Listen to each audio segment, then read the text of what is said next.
ये एक रानी चींटी है। इसे बिल्कुल शून्य से एक नया चींटी साम्राज्य बनाने के लिए रेत से बने एक कृत्रिम गड्ढे में रखा गया और इसे दिए गए पूरे 1000 दिन। लेकिन इस रेत के गड्ढे के बाहर पहले से ही एक दुश्मन चींटियों की कॉलोनी मौजूद थी। वे किसी भी समय हमला कर सकते थे। इसलिए रानी चींटी ने बिना समय गंवाए अपना घोंसला बनाना शुरू किया। साथ ही वह अपनी पहली पीढ़ी के बच्चों को बड़ा करने में जुट गई। रानी जानती थी कि बाहर हर तरफ खतरा मंडरा रहा है, इसलिए सबसे पहले उसने मजदूर चींटियों को जन्म दिया। मजदूर चींटियों ने घोंसले के प्रवेश द्वार पर एक मजबूत किला बनाना शुरू कर दिया। लेकिन युद्ध शुरू होने से पहले उन्हें एक शक्तिशाली सेना की भी जरूरत थी। उनके भोजन के लिए ढेर सारा राशन वहां डाल दिया गया। मजदूर चींटियां तुरंत बीज इकट्ठा करने दौड़ पड़ी। वे उन्हें जमीन के नीचे ले गईं और अपनी चींटी बेकरी में जमा कर दिया। फिर उन्होंने उन बीजों को पीसकर उन्हें चींटी की रोटी में बदल दिया। ये लार्वा के विकास के लिए सबसे बेहतरीन भोजन था। इसी तरह 70 दिन बीत गए। अब कॉलोनी की आबादी काफी बढ़ चुकी थी, लेकिन नए पैदा हुए नर चींटे कमजोर और अनुभवहीन थे। इसकी सबसे बड़ी वजह थी चीनी की कमी। तभी उन्हें एक छोटे बर्तन में शहद दिया गया। लेकिन शुरुआत में चींटियां उसकी अहमियत समझ ही नहीं सकी। पूरा एक दिन बीत गया, किसी ने भी शहद को हाथ तक नहीं लगाया। तभी दुश्मन कॉलोनी का एक जासूस इस खजाने तक पहुंच गया। कुछ ही देर बाद काली चींटियों की पूरी सेना ने हमला कर दिया। युद्ध अब तय था। नई बनी लाल चींटियां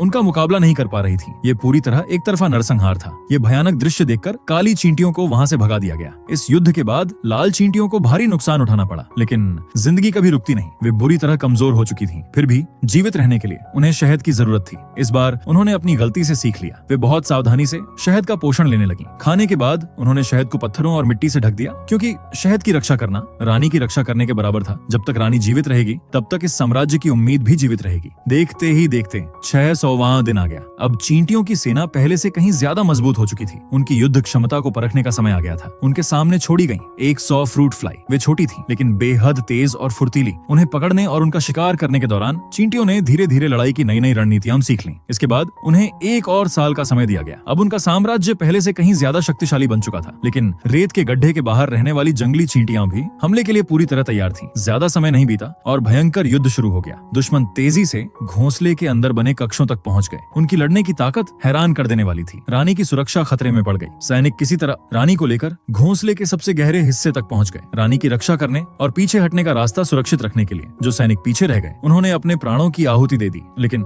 हमलावरों का लालच यही नहीं रुका। उन्होंने घोंसले के लार्वा पर भी बेरहमी से हमला कर दिया। ऐसा लग रहा था कि 1000 दिनों की सारी मेहनत एक पल में बर्बाद हो जाएगी। तभी रानी ने आदेश दिया कि उसकी रक्षा करने के बजाय सभी सैनिक पलटकर हमला करें और अपने अस्तित्व के लिए लड़ें। फिर चींटियों ने पूरी ताकत से जवाबी हमला किया। वे मिट्टी को चीरते हुए ऊपर निकली, दुश्मनों पर टूट पड़ी और आखिरकार अपने साम्राज्य की सफलतापूर्वक रक्षा कर ली।